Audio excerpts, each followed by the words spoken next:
Hey guys, welcome back to a brand new video. Today is a special day.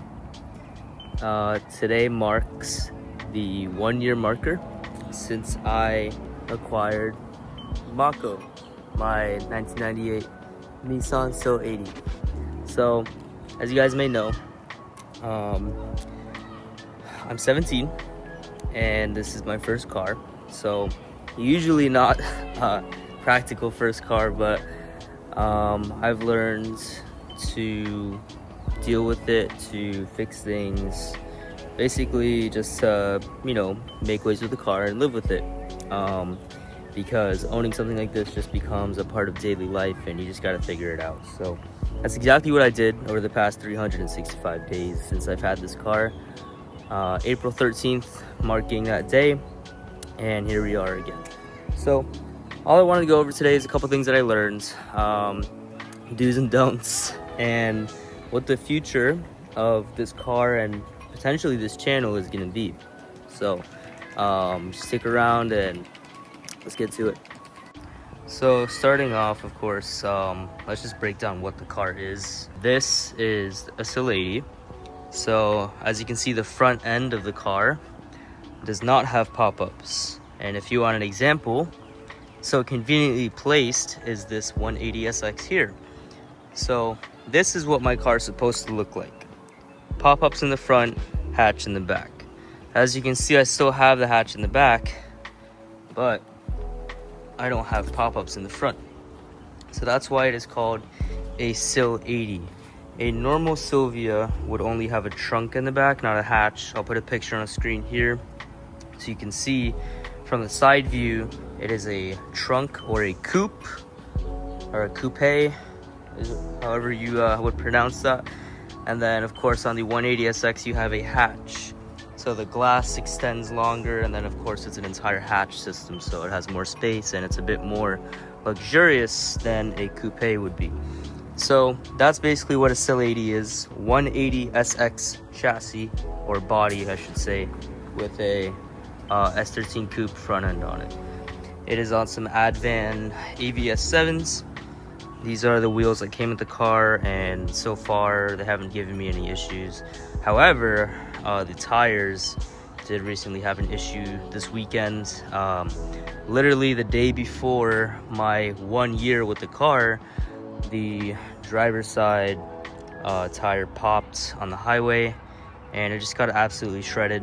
I'll put a picture on screen now so you can see. It ended up being some sort of shrapnel from an accident that happened on the road, and as I was driving home from school, the car just started jumping and I instantly knew that the tire was cooked. So went ahead and pulled over, called my dad up and my friend, and we just got to work. The next day took it to the tire shop, and now we're on some fresh tires. So these are some Nika, however you say the name. I'm trying to find it. Let's see. Right here. So Nika supercharger tires. Like I said, I've never heard of this brand, but after driving it for a couple of days, it feels really solid. I haven't tested it yet in the rain. It says that we're not supposed to have rain here in South Florida for another 7 days, so I'll let you guys know how that goes. But as of right now, these tires are pretty good and they do the job. All right, so sitting in the car now, and here I have a list of things about the car, good and bad. So I guess we'll start with what's been done to the car since I've gotten it or acquired it last year in April. So we'll start off with the modifications. The first thing you'll notice is the 25mm wheel spacers I put on. I put those on because the fronts, mainly the fronts, would rub a lot, and I was looking for a budget-friendly way of getting better fitment. So wheel spacers, they're a little iffy. I personally haven't had any problems with mine. I run GK Tech wheel spacers and no issues so far.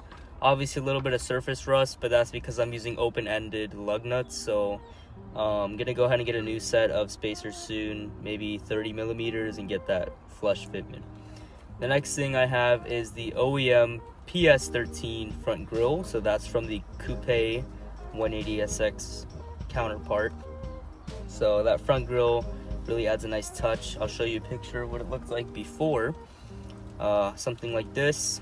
And I didn't really like the look of it, so I still have that grille that came with the car, but I went ahead and bought an OEM one to complete that Sil-Eighty look. This is kind of just a creature comfort kind of deal. I did a double DIN CarPlay system, so this is good for me because I'm still learning the roads where I live, and of course Florida is not the most friendly place when it comes to driving, so having a GPS system to help you navigate set roads is definitely important. So having Apple CarPlay, definitely a plus. I can listen to music, take calls, answer my stupid friends' text messages using the microphone that comes with it, all hands-free. I did install some Scar audio speakers in the front and the rear. For the most part, they sound pretty good in the mids and the lows, but going into the highs, they start to get a little rattle, and that's okay because I don't really have a sub or any of that yet, so we're still building the speaker system. But like I said, I'm putting my money into the mechanical aspects of the car first before we get into aesthetics.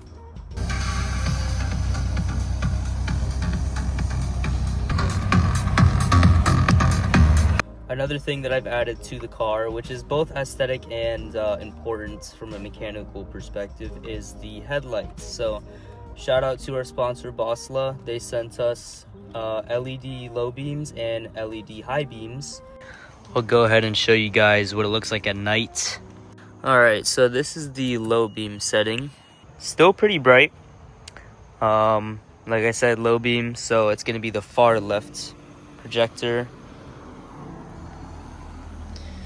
So yeah, these are great. The visibility is great. I could drive with low beams all day and all night, and it provides a good amount of visibility. And then it gets even better, for me at least, not the person that I'm blinding, but high beams.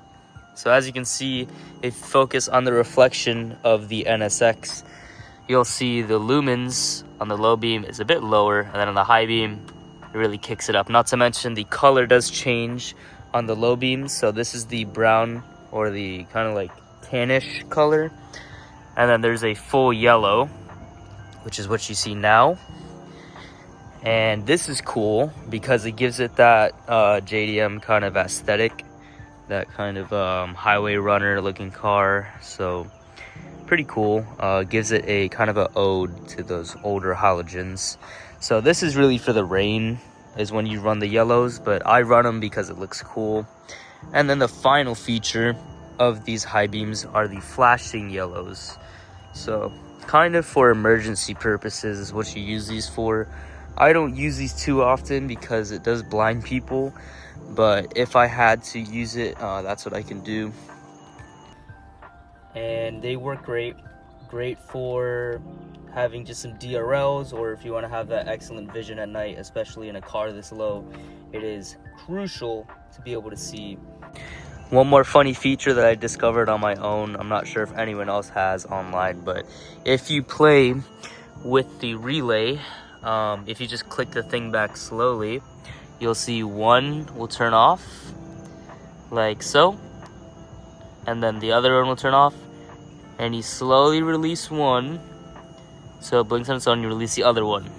And if you do it right, it'll look something like this, which is kind of funny, but you can basically make the car dance around if you mess with the timing on the lighting. So all I'm doing is basically holding, instead of doing it fully like this, I'm slowly turning it to where one light turns on before the other, and it initiates that blinking kind of fixture. But yeah, moving on to the suspension, we do have some max peating rod coilovers. Online, I've heard a lot of hate about max peating rods, considering that it is a brand that is on Amazon and I think even Temu. But so far, I've had zero issues. I will say though, the one issue I did have was the locking nut on it right now. For some reason, it's not loosening, but I think that's a problem that most coilovers have after around a year of use. If you don't really mess with it too much, it'll like lock up. So I might have to disassemble the coilover and put it back together, or just run a new set. but we'll figure that out. As for the features, it has a stiffening and dampening system that allows me to run soft or hard when driving.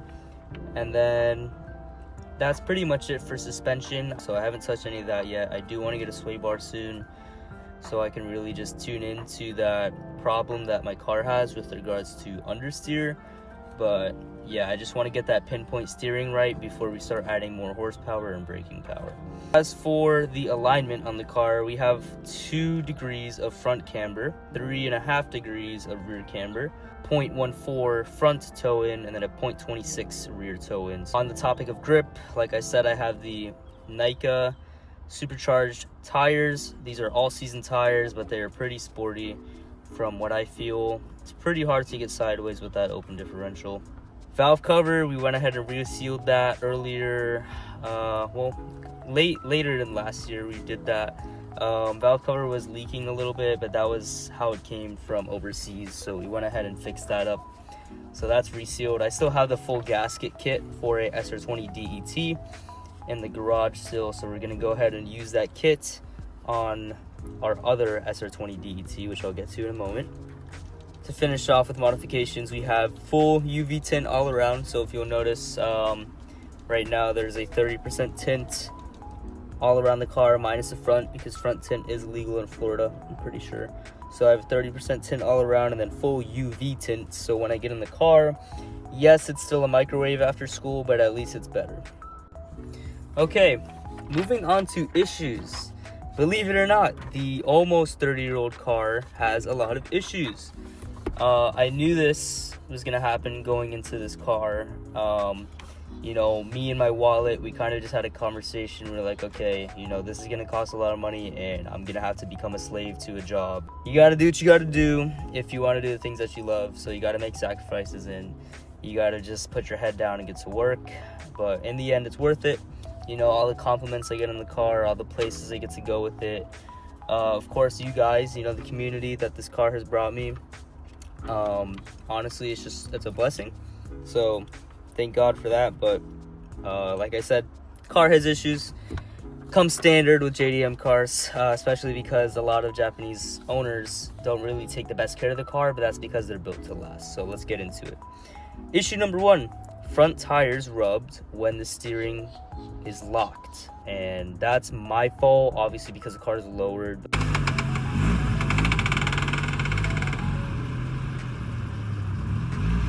But what is not fine is the 3, and yes, that's right, 3 exhaust leaks that I have. The car sounds like a Honda Civic, no offense to my Civic owners, but yeah, it's a little rough. You know, I'm definitely getting some scavenging. Gonna go ahead and replace the exhaust soon when we do the entire overhaul of the car. Moving on to the transmission. First in reverse, don't always play nice, because they just don't want to go. So it is what it is. I'm pretty sure that this transmission filter is like buns right now, so I kind of have to change that out. And then we're gonna go ahead and do the new synchros potentially on the other transmission we have in the garage.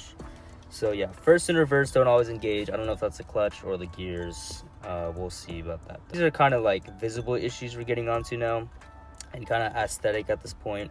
There's visible damage to the aero on the car, so the front bumper, the rear bumper, the side skirts, even the doors, even though the doors are not aero. But there's a lot of paint problems and a lot of exposed fiberglass. But yeah, basically there's like this tiny like mismatched swirl you can see in the reflection. So obviously the car's not perfect. You know, it's got its bumps, it's got its holes. Funny enough, it's got scratches on it, but at least it still drives fine. The hood is actually slightly bent, so it bends, I believe, on the right side. So I'll show a video right now of the bend. It's a noticeable panel gap.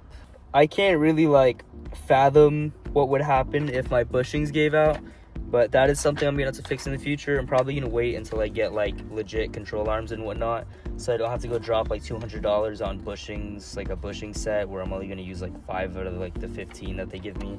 So we just gotta pray about that one, but we are getting there. What else we got? I do need new spark plugs. I am still on the same spark plugs that came with the car last year. Okay, another complaint, not so much an issue, but complaint that I have. So, like I said, I'm 17, right? I tend to make stupid decisions sometimes. One of those stupid decisions is drifting. Now, I'm no professional drifter, but if I want to become one, I gotta learn somehow. And with that desire, sometimes I have that desire, at least, to get the car sideways. You know, maybe just like fishtail a little bit or just slide the corner, nothing crazy. But no, because I have an open diff. So open differential basically means all of your power goes to one wheel and the rest of the car just drags on with it. It's pretty lame. It's an economy thing. It's how Nissan saved money. Yeah, you know, open diff. It's pretty sad, but keeps me out of trouble. All right, last issue on this list, the bleeder on the passenger side rear brake caliper. It's rounded off. I don't know if I'm gonna take a flame torch to it, or just heat it up, or just switch the caliper out completely, because I do have 300ZX rear calipers, but I don't know if I want to run those because they have a drum brake for the e-brake, and that's like a pain to install. All right, so we go ahead and make our way over here. We have a list of spare parts. So if we look at the first thing on the list, we have a SR20 DET, which is right there. So as I was saying, this is from a S14 Silvia. This is a SR20 DET, so inline 4 turbo, has around what, 10 psi of boost on it.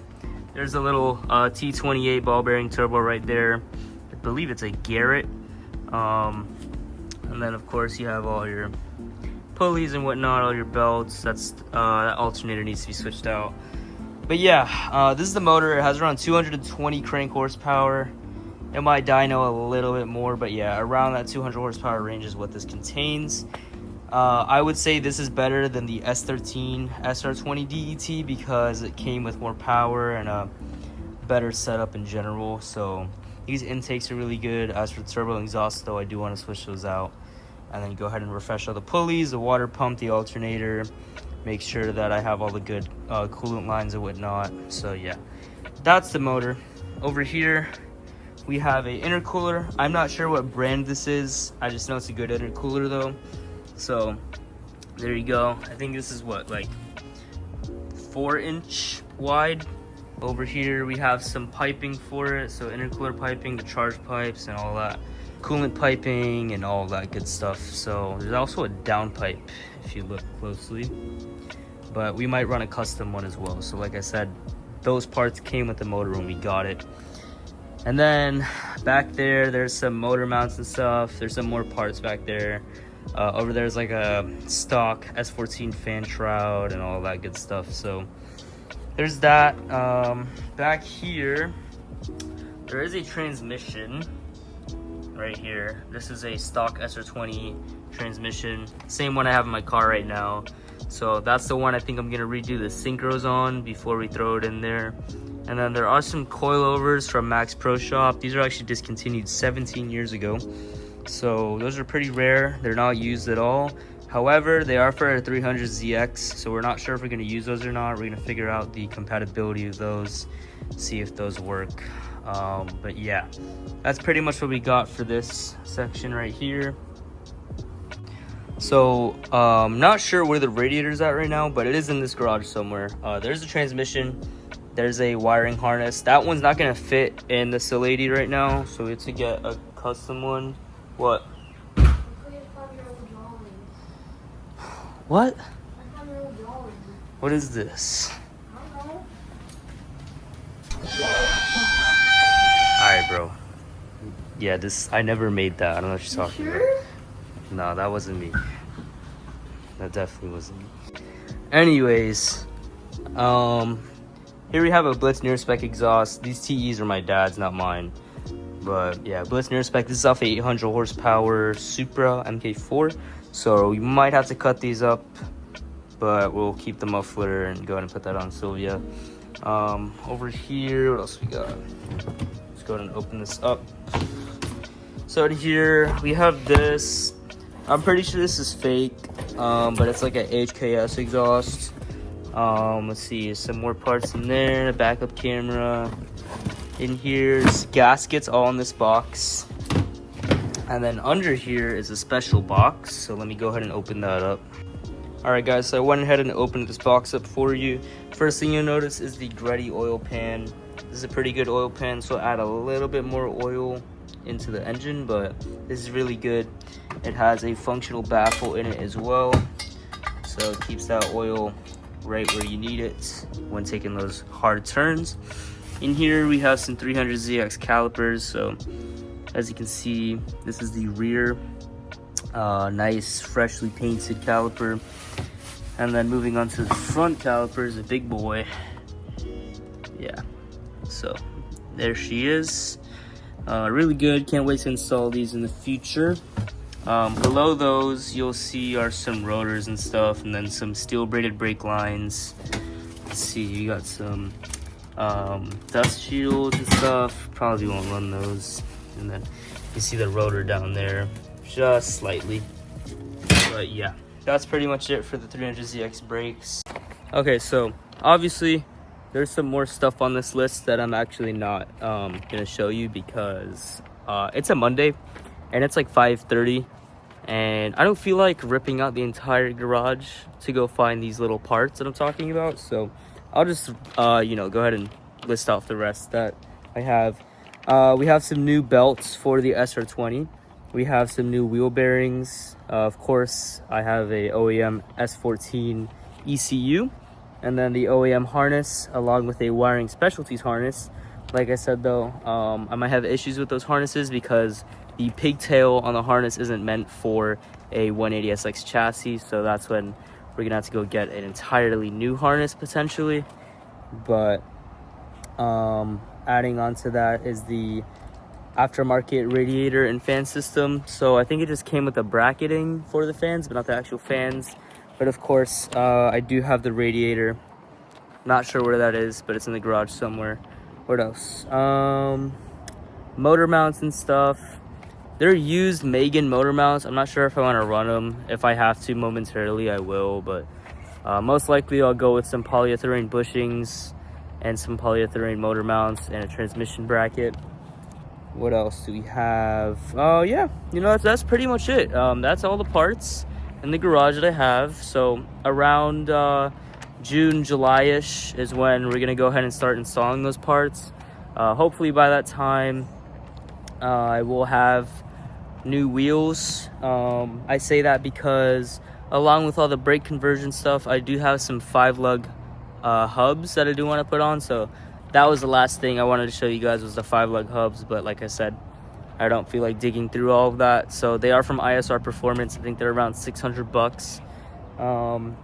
So yeah, they're 5 lugs, 114.3 by 5, and those will give me a lot more variety to run wheels on, better tire profiles and all that. So that'll really dial in when it comes to fitment and running different control arms and sway bars. So really excited for that.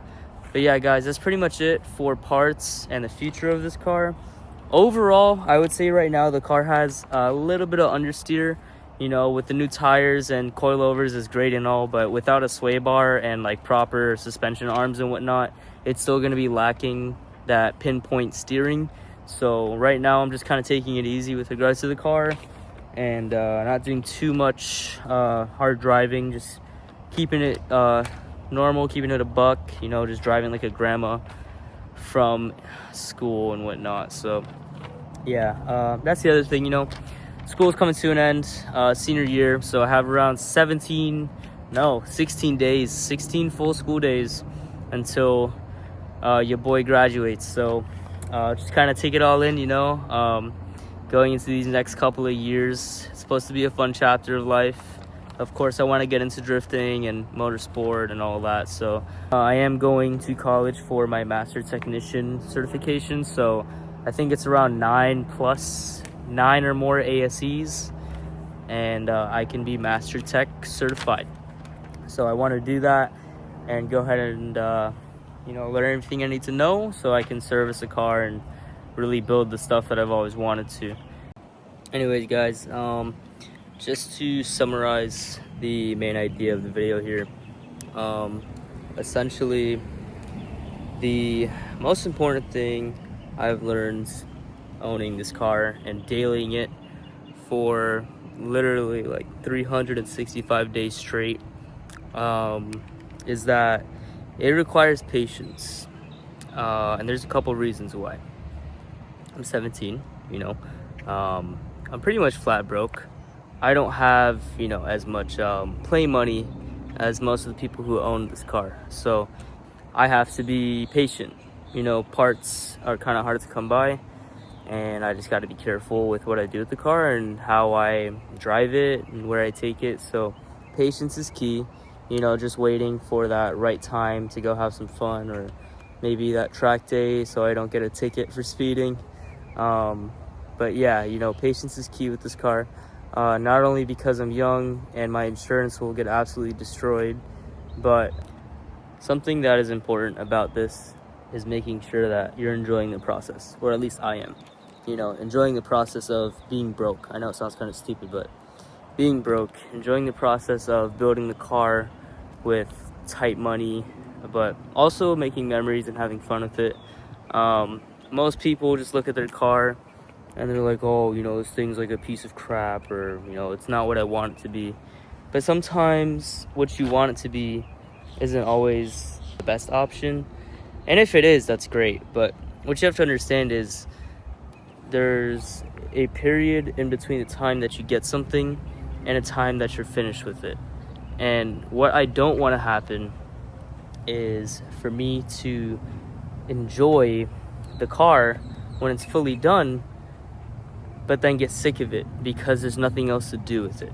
That's a part of building a car, is testing and tuning and having fun with it when it's slow and you get gapped. And it's fun because you might lose, but at least you're losing in a Nissan Sil-Eighty. You could be losing something way worse. So obviously I'm thankful for that. Whether I win or lose, I'm having a good time. But yeah, if there's anything to sum it up, it's patience and enjoying the process. And the last thing is being open-minded. It's kind of funny to think about being open-minded because we're talking about S chassis here, and majority of people who own an S chassis are usually not nice and tell you exactly what to do and to keep it OEM and not to do anything to it because OEM is the best and that's all that matters. And here's the thing. The reason why people keep a car OEM is because they want to resell it or they want to keep it perfect. But cars aren't meant to be perfect. They're meant to be beat on, driven, sometimes even abused to a certain extent. That all depends on how you drive the car. But all I'm trying to say is you shouldn't buy a car just to keep it nice for the next guy to get it. I plan on keeping this car as long as I'm here on this earth, and I don't plan on selling it. So that's why when people tell me, oh, keep it OEM, keep the value, I say to that, no. I do plan on fully building the car, but I do plan on keeping the OEM parts because I do want to build a stock, clean Sil-Eighty, kind of like a replica to the one in the anime, Initial D. But as for this chassis right here, I'm going to build this the way I want it. Obviously, it's not going to be ricey, or at least I don't think it will be, but I want to make sure it's a good functional build, and I can't do that with stock parts. So yes, I will build a car in the future that is clean with OEM parts and all stock and whatever, but this car is going to be my weekend warrior for a while, and eventually I'll get another daily so I can keep it somewhere safe. But yeah, those are the three things I wanted to cover: is being patient, enjoying the process, and being open-minded is great. So that's the third point, is being open-minded, because I don't know everything, but at the same time I do want to have my own voice in the community and be able to express the car the way I want to, not so much what people tell me to. So I strongly encourage you to to build your car the way you want it. Obviously, you know, don't cheap out on important parts. But as for aesthetics, you know, the perfect car is subjective, and don't let anyone tell you what to do with your car. Obviously, if someone's lending you a helping hand or just recommending something that's different, but don't let people tell you what to do with your car. Your car is yours unless the bank owns it. Alright guys, so that's the end of the video. Thank you guys so much for watching. Sorry I haven't posted in a while. I know it's been around like 3 months, but thank you guys so much for the support on the channel. We're currently at 166 subscribers at the time of making this. So if you guys want maybe like, I don't know, a certain type of video, or you want to see more about a certain one of these cars here, let me know if you want to see a video on the Type X or the NSX, and I'll go ahead and do that for you. But yeah, like I said, I am closing in on my senior year of high school, so I am a little, I don't know how to say it, like, just a tad bit busy going into this next month, but I will keep your suggestions in mind. Hopefully, I will post a video soon again, not this long of a gap. But yeah, I appreciate the support, you guys. Also, thank you for 30,000 on Instagram. If you don't have the Instagram or you're not on the YouTube, go and subscribe to either one if you want to keep up with the progress on the build, because we are going to be doing a SR20 swap on the Sil-Eighty soon. So we're going to go ahead and turbocharge it, and it's going to be a whole different car. But yeah, that's enough talking, and I'll see you guys later. Thanks for watching.